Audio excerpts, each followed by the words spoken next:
Hello students and welcome in class 11 statistics. विद्यार्थियों, हम लोग चैप्टर 4 में प्रेजेंटेशन ऑफ डाटा के बारे में पढ़ रहे हैं, आंकड़ों का प्रस्तुतिकरण। उसमें हम लोगों ने पिछले अध्याय में पढ़ा histogram, frequency polygon and frequency curve. आज हम लोग त्वरण के बारे में पढ़ेंगे। ओजाइव क्या है या ओजिव क्या है। तो त्वरण जो हमारा फ्रीक्वेंसी डिस्ट्रीब्यूशन टेबल दिया गया रहता है, उस फ्रीक्वेंसी डिस्ट्रीब्यूशन टेबल से पहले हम क्यूमुलेटिव फ्रीक्वेंसी निकालते हैं, संचयी बारंबारता निकालते हैं, और उस संचयी बारंबारता के आधार पर जो वक्र बनाते हैं, जो कर्व बनाते हैं, उसको हम त्वरण कहते हैं। तो संचयी बारंबारता दो प्रकार से बनाए जाते हैं। जो क्यूमुलेटिव फ्रीक्वेंसी है उसको ज्ञात करने के लिए दो तरीके हैं। पहला है लेस दैन क्यूमुलेटिव फ्रीक्वेंसी और दूसरा है more than cumulative frequency. Less than cumulative frequency से तात्पर्य है कि जो पहला क्लास इंटरवल है उसकी जो फ्रीक्वेंसी है वह कितनी है। तो पहले क्लास इंटरवल की फ्रीक्वेंसी जो भी है वह 10 से लेस है, इसलिए इसको 2 के लिए ये 2 रखेंगे। तो लेस देन 2 है वह 2 ही है। अब आते हैं दूसरे क्लास इंटरवल में, इसमें जो फ्रीक्वेंसी है वह 5 है, और सभी ये दोनों मिला करके ये 20 से लेस है, इसलिए ये दोनों को जोड़ देंगे तो 5 और 2 कितना हो जाएगा 7। तो 20 से लेस जो है वो 7 है। उसी तरह से थर्ड क्लास इंटरवल में, तीसरे क्लास इंटरवल में जो फ्रीक्वेंसी है वह 8 है, तो उसके तीनों को जोड़ देंगे 2, 5 और 8, तो कितना हो जाएगा 15। उसी तरह से 40 से लेस जितने भी संख्या है, ये है, ये है, ये है, ये, तो 6, 8, 14, 5, 17 तो 8, 14 और 5, 17 और 2, 19 नहीं,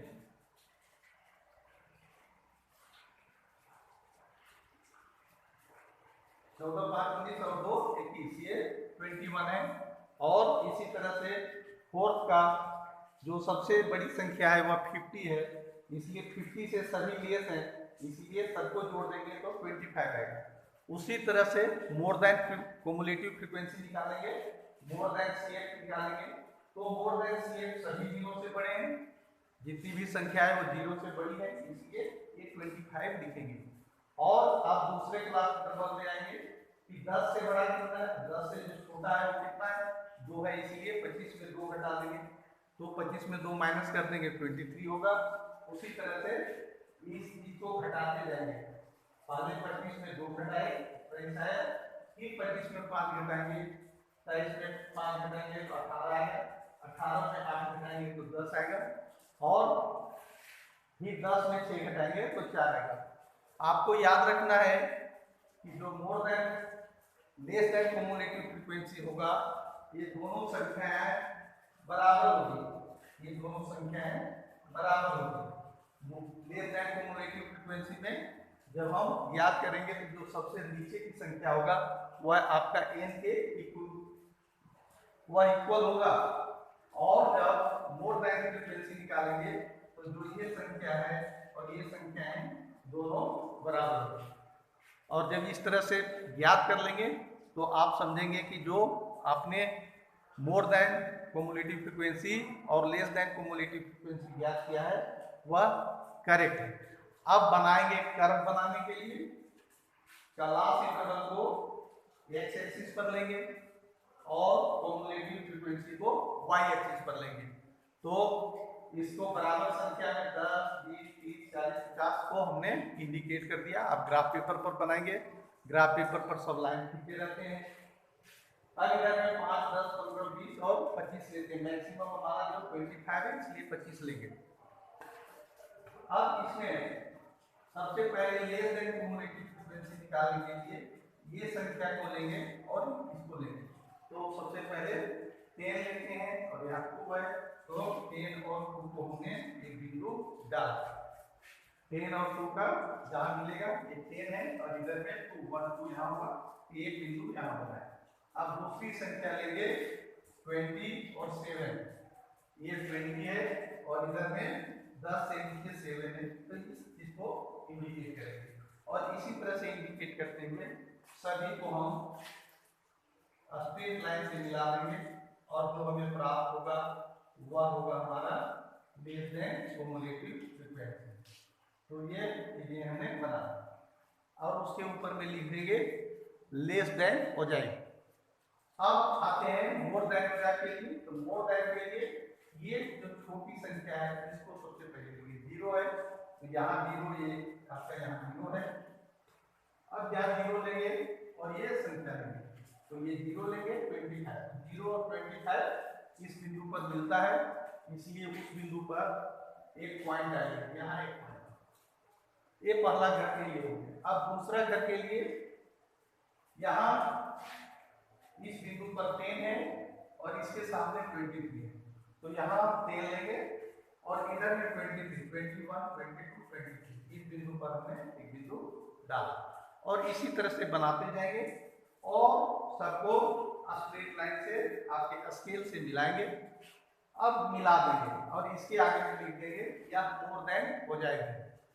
अब यहाँ जहाँ एक दूसरे को कट करता है यहाँ से एक परपेंडिकुलर लाइन डालते हैं और इसके आगे में ई लिख देते हैं, अर्थात वह इक्विलिब्रियम पॉइंट है जहाँ एक दूसरे को कट कर रहा है।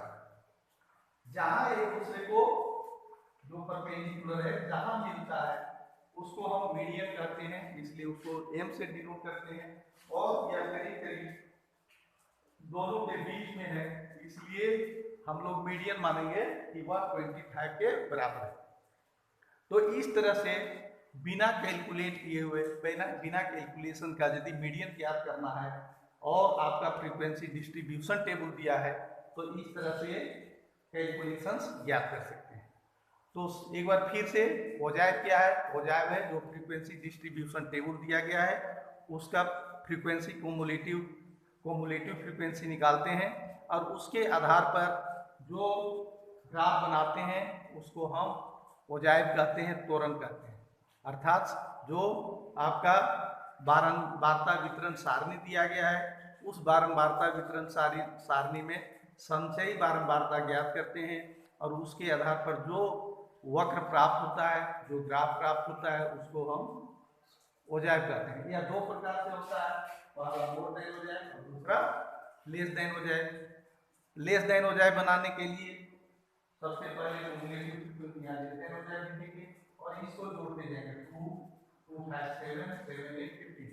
और मोर देन औजाइब बनाने के लिए सिंपल याद रखिए जो सबसे बड़ी संख्या है उसको यहाँ लिखेंगे और इसमें से घटाते जाएंगे। 25 को घटाएंगे 23, उसमें 23 में 5 घटाएंगे तो 18, 18 में ये घटाएंगे 10 और 10 में 6 घटाएंगे तो 14 और इस तरह से वक्र बनाएंगे तो यह औजाइब कहलाता है।